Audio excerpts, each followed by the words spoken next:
নমস্কার বন্ধুরা, decay news YouTube চ্যানেলে সকলকে জানাই স্বাগতম। আজকের ভিডিওতে আমরা দেখব 2026 সালে বিধানসভা নির্বাচনে তৃণমূল কংগ্রেসের অর্থাৎ প্রার্থী কারা কারা হতে চলেছে, কতগুলি নতুন মুখ 2026 সালে টিকিট পাচ্ছে এবং 2026 সালে কারা কারা টিকিট পাচ্ছে না অর্থাৎ তৃণমূল কংগ্রেসের, এবং কারা কারা বাদ পড়তে চলেছে। প্রথমেই আমরা শুরু করব ভাঙড় বিধানসভা কেন্দ্র।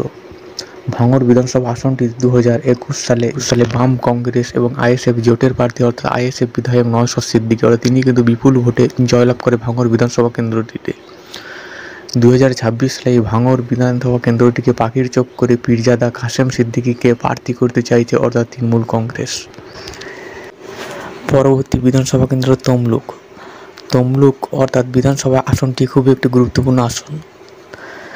2024 সালে তমলুক লোকসভা কেন্দ্রে প্রার্থী হয় দেবাংশু ভট্টাচার্য এবং পরাজিত হয়।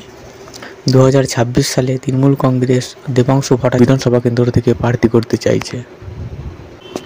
পরবর্তী বিধানসভা কেন্দ্র নাটাবাড়ি বিধানসভা কেন্দ্র 2021 সালে বিপুল ব্যবধানে জয়লাভ করে রবীন্দ্রনাথ ঘোষ। 2026 সালে ফের একবার রবীন্দ্রনাথ ঘোষ টিকিট পেতে পারে নাটাবাড়ি বিধানসভা কেন্দ্রে।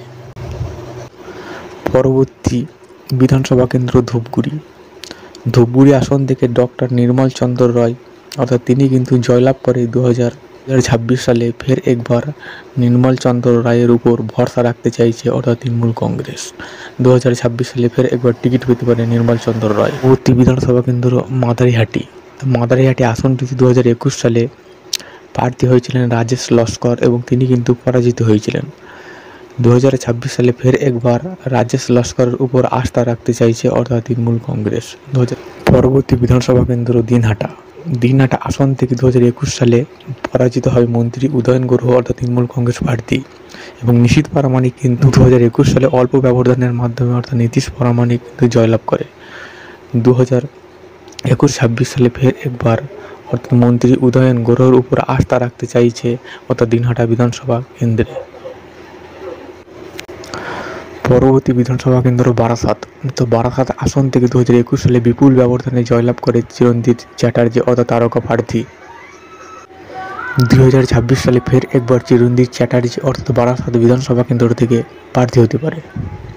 পরবর্তী বিধানসভা কেন্দ্র শিবপুর আসনটি খুবই একটি গুরুত্বপূর্ণ আসন। তো এই আসন থেকে অর্থাৎ তরুণ মুখ অর্থাৎ রাজন্না হালদার 2026 সালে টিকিট। পরবর্তী বিধানসভা কেন্দ্র আরামবাগ আসন থেকে 2024 সালে লোকসভা ভোটে পরাজিত হয় সুজাতা মণ্ডল খান।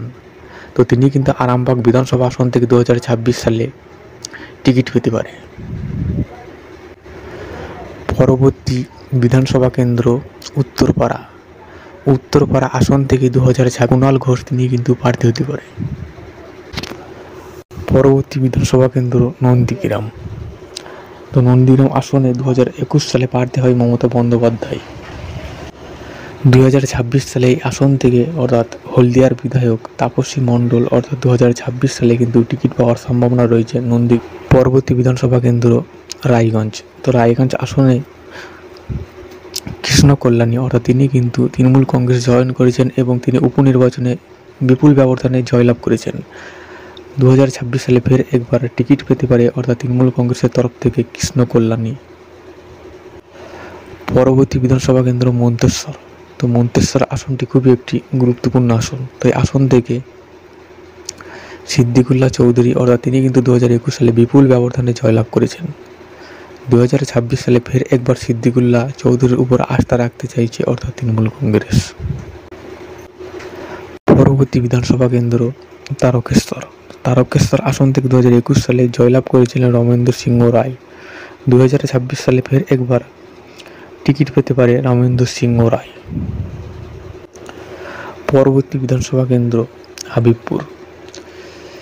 হাবিবপুর বিধানসভা আসন থেকে 2026 সালে টিকিট পাওয়ার সম্ভাবনা রয়েছে প্রদীপ ভাসকে। তো আপনারা কোন জেলা থেকে দেখছেন অবশ্যই ভিডিওর কমেন্ট বক্সে জানাবেন এবং আপনার জেলার নামটি অবশ্যই নতুন হয়ে থাকলে অবশ্যই চ্যানেলটি সাবস্ক্রাইব করে রাখবেন সবার আগে আপডেট পাওয়ার জন্য।